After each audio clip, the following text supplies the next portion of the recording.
ఓం నమ శివాయ. మహాశివరాత్రి పర్వదిన సందర్భంగా విచ్చేసిన అశేష భక్తులందరికీ నమస్కారాలు తెలియజేసుకుంటూ, ఇక్కడికి విచ్చేసిన మన ప్రియతమ ముఖ్యమంత్రి నారా చంద్రబాబు నాయుడు గారికి మనస్ఫూర్తిగా నమస్కారాలు చేసుకుంటూ, ఇవాళ మహాశివరాత్రి. శివరాత్రి ప్రతి నెల వస్తుంది. దాని పేరు మాస శివరాత్రి. ఏడాదికి ఒక్కసారి వచ్చేదే మహాశివరాత్రి. ఈ మహాశివరాత్రి సందర్భంగా ఆ పరమేశ్వరుడు మహానందపడుతున్నాడు. కారణం ఏమిటంటే, శివుడు ఇవాళ చంద్రబాబు గారిని ధరించి చంద్రశేఖరుడయ్యాడు. శిఖ మీద ధరించాడు కాబట్టి చంద్రశేఖరుడు. అలాంటి ఇవాళ తెలుగు జాతంతా గర్వపడేలాగా భవిష్యత్ నిర్దేశనం చేస్తున్న ఆ మంత్రి మండలందరికీ చాలా ఆనందంగాను గర్వంగాను నమస్కారం చేసుకుంటూ, సామాన్య స్థాయి నుంచి ఇవాళ అంచెలంచెలుగా ఎదుగుతూ ఒక మహావటవృక్షంలా తయారైన వంశీకృష్ణ గారికి నిజంగా అభినందనలు తెలియజేస్తూ, ఇవాళ ఇంత మహాసభని ఏర్పాటు చేయగలిగారు. అలాగే మహా టీవీ ఇవాళ మహాభక్తి టీవీగా కూడా ఇవాళ నుంచి ఆరంభమైంది. ఇంకా భక్తి ఎల్లడలా యావత్ ఆంధ్రదేశం 2 రాష్ట్రాలకి వెదజల్లుతుందని మనస్ఫూర్తిగా నమ్ముకుంటూ, భక్తి అంటే విభక్తము కానిది భక్తి, అచంచలమైన ఏకారాధన మాట.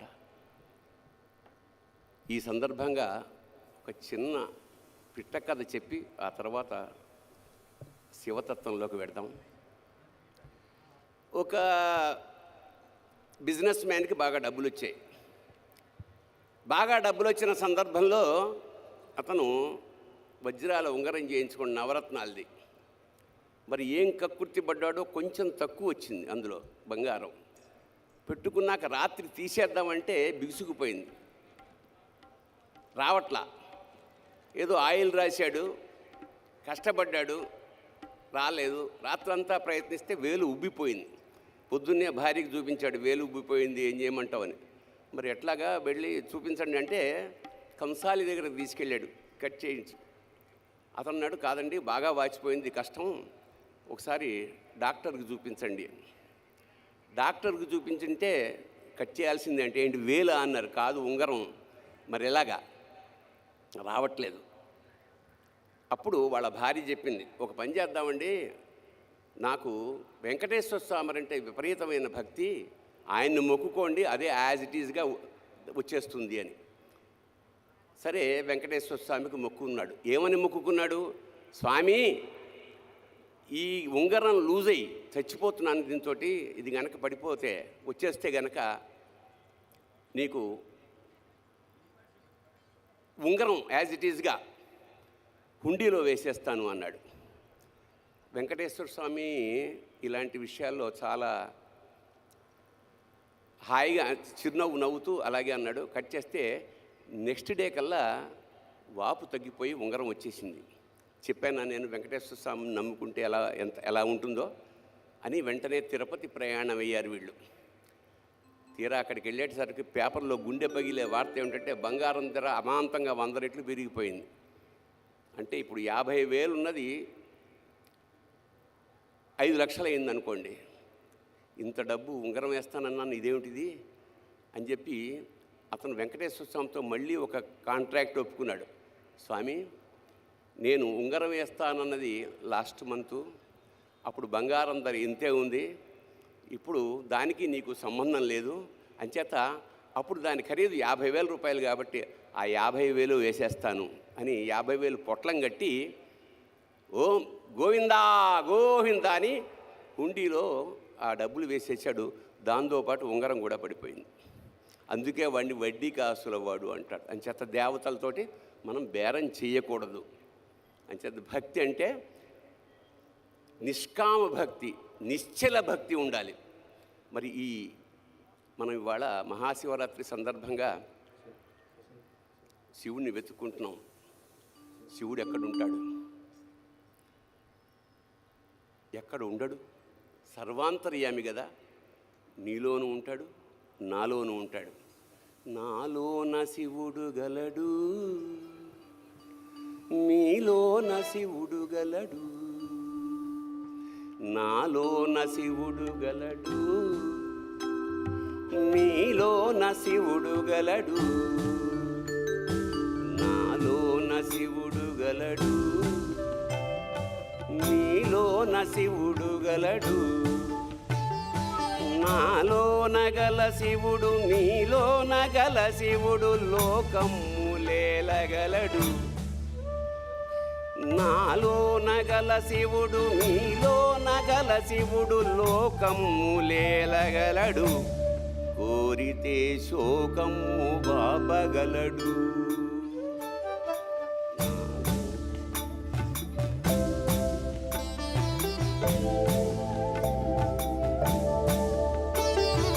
నాలోన శివుడు గలడు, నీలోన శివుడు గలడు.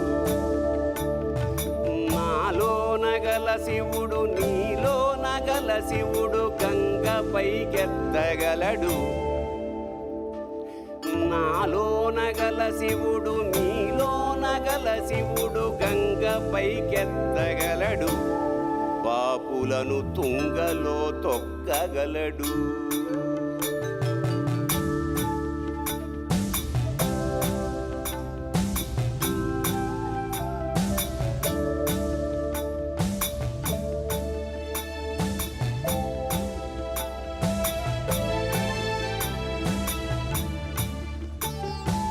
నాలోన గల శివుడు, నీలోన గల శివుడు ఒక కన్ను తెరవగలడు. నాలోన గల శివుడు, మీలోన గల శివుడు ఒక కన్ను తెరవగలడు. వద్దంటే రెంటిని మూయగలడు.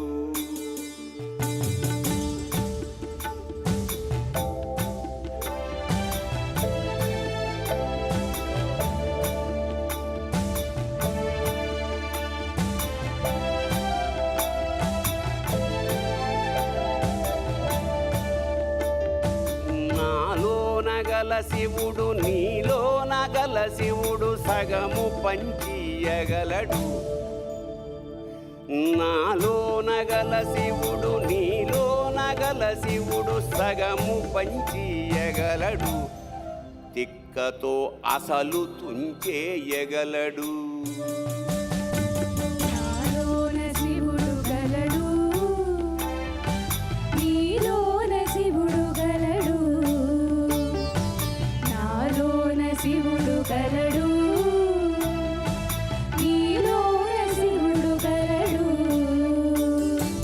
నాలోన గల శివుడు, నీలోన గల శివుడు నాటకాలాడగలడు. నాలోన గల శివుడు, నీలోన గల శివుడు నాటకాలాడగలడు. తెరదించి మూట కట్టేయగలడు. నాటకాలాడగలడు. తెరదించి మూట కట్టేయగలడు. నాటకాలాడగలడు. తెరదించి మూట కట్టేయగలడు.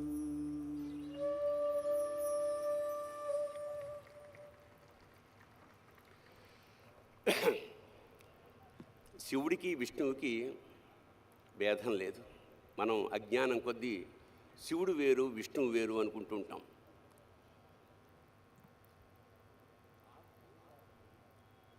శివుడు నిరంతరం ధ్యానం చేసేది విష్ణువుని. అలాగే విష్ణువు యోగ నిద్రలో ఉండి నిరంతరం తలుచుకునేది శివుణ్ణి. అంచేత ఒకే కాయనికి ఉన్న రెండు వైపులా ఉండేదే శివుడు, విష్ణువు. ఉదాహరణకి మనం పొద్దున్న లేచి ఆఫీసులకి పనులకి వెళ్తాం. వెళ్ళినప్పుడు మనం డ్రెస్ వేసుకుంటాం, సూట్ వేసుకుంటాం, వాచ్ పెట్టుకుంటాం, ఉంగరాలు పెట్టుకుంటాం. ఆడవాళ్ళైతే నగలు ధరిస్తారు. అలంకరణ అంతే. అలంకరణ ప్రియో విష్ణు, అభిషేక ప్రియో శివ. అలంకరణలో ఉండే విశేషం ఏమిటంటే విష్ణు తత్వం. దాంతో ఆఫీస్కి వెళ్తాం, పనులు చేసుకుంటాం. అదంతా అయిపోయిన తర్వాత సాయంత్రం వచ్చిన తర్వాత మగవాళ్ళు అయితే వెంటనే చొక్కాలు ఇక్కలన్నీ తీసేసి లుంగిలోకి మారుతారు, ఆడవాళ్ళు నైటీలోకి మారుతారు. అంటే శివతత్వం ఎంటర్ అయిందనమాట. ఇక్కడి నుంచి రీఛార్జింగ్ ది బ్యాటరీ అంటే రిలాక్స్ అవుతాం, పడుకుంటాం, పొద్దున్న కల్లా ఎనర్జైజ్ అవుతాం, మళ్ళీ విష్ణుతత్వంలోకి ఎంటర్ అవుతాం. సో పగలల్లా మనకి శక్తినిచ్చేది విష్ణుతత్వం అయితే మనలో బ్యాటరీ ఛార్జ్ చేసేది శివతత్వం. ఇది తెలుసుకోలేక మనం నిరంతరం జీవితాంతం నేను శివతత్వంలోనే ఉంటాను, పడుకుంటా అంటే పెళ్ళం గెంటేస్తుంది.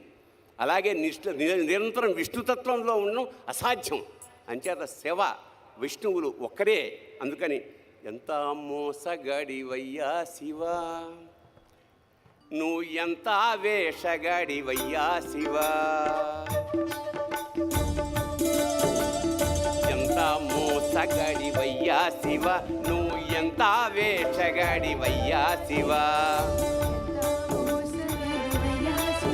నువ్వు ఎంత వేషగాడివయ్యా శివ.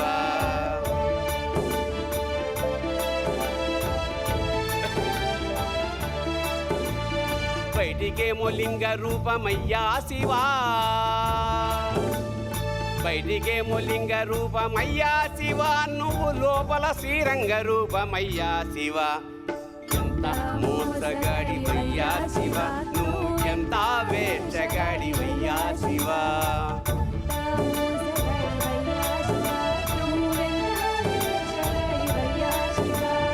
పైన మూడు నామాలేనయ్యా శివా,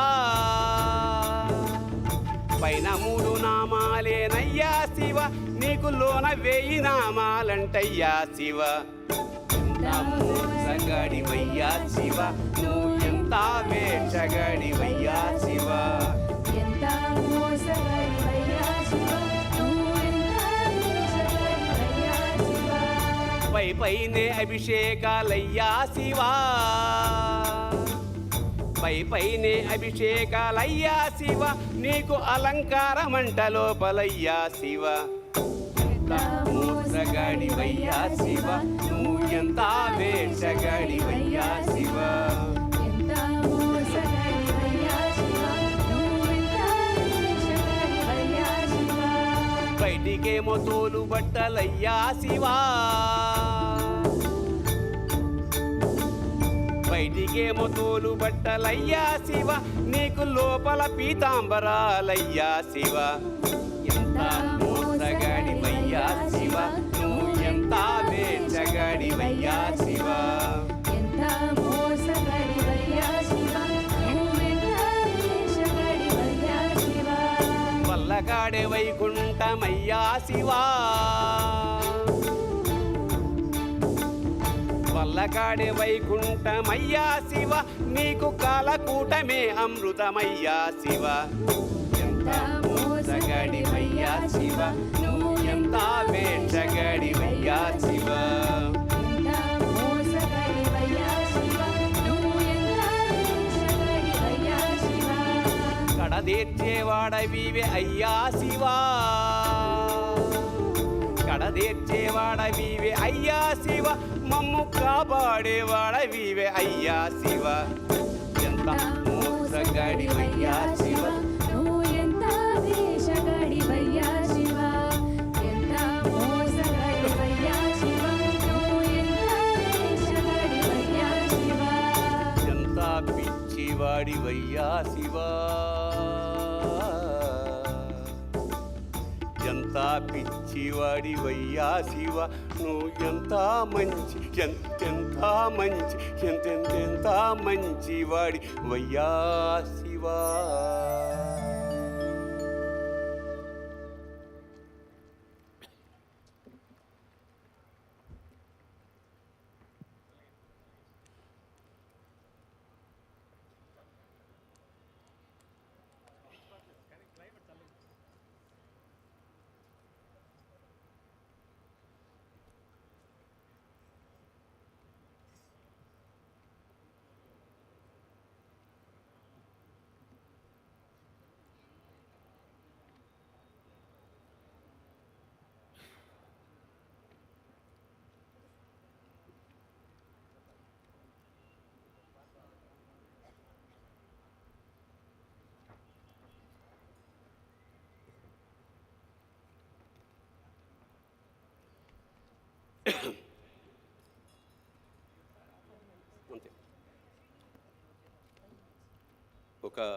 ఒకసారి నేను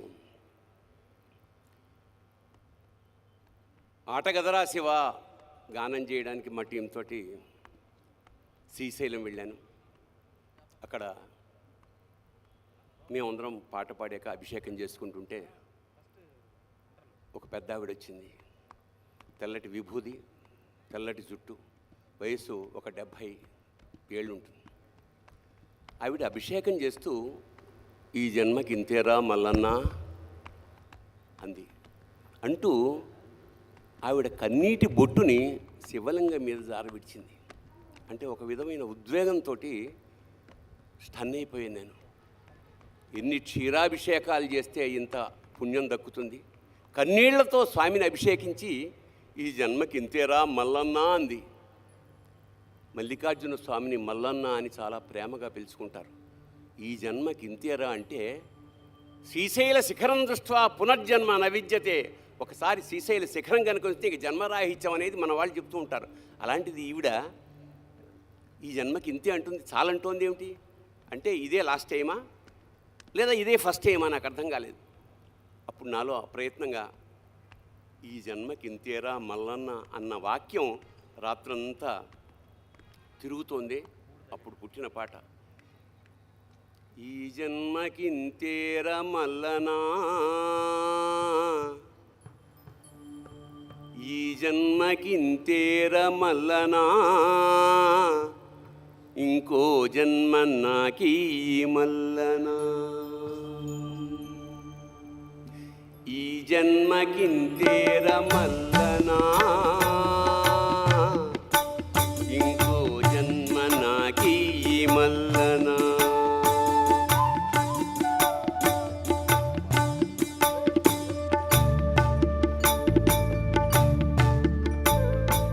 తల్లి గర్భములోన మల్లనా, తల్లి గర్భములోన మల్లనా, నా గుండె సప్పుడు నీవే మల్లనా, ఊపిరి తీసిన మల్లనా, నా ఊపిరి పోసిన మల్లనా, ఈ జన్మకింతేర మల్లనా, ఇంకో జన్మ నాకీ మల్లనా.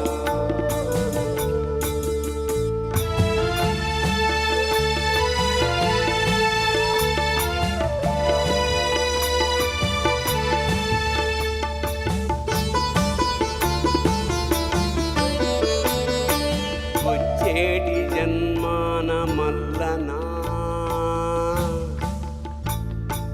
వచ్చేటి జన్మాన మల్లనా, నన్ను మారెడాకును చెయ్యి మల్లనా, మారేడు దళమునై మల్లనా, శిరమున నిమిషమున్నాదాలు మల్లనా, వచ్చేటి జన్మాన మల్లనా, నన్ను మారెడాకును చెయ్యి మల్లనా, మారేడు దళమునై మల్లనా, శిరమున నిమిషమున్నాదాలు మల్లనా.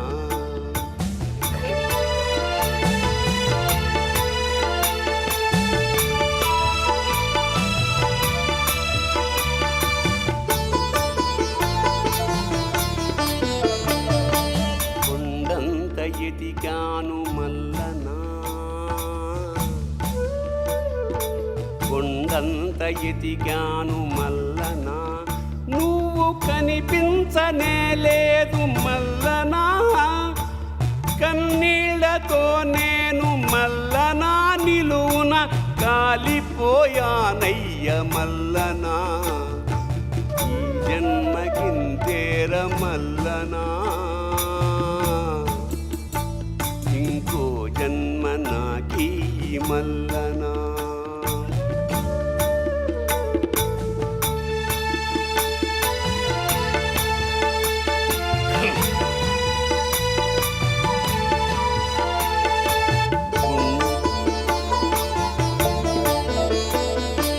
గుండెలో ఉన్నావ మల్లనా,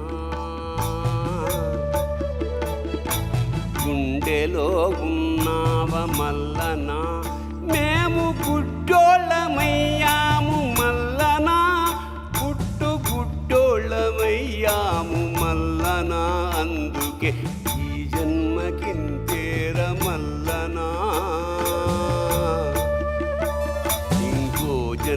నాకీ మల్లనా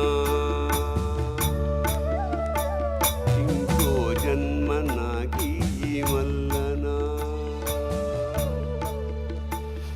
ఇంకో జన్మ నాకీ మల్లనా.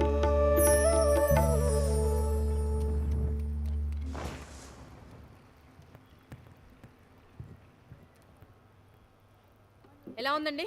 అద్భుతం కదూ.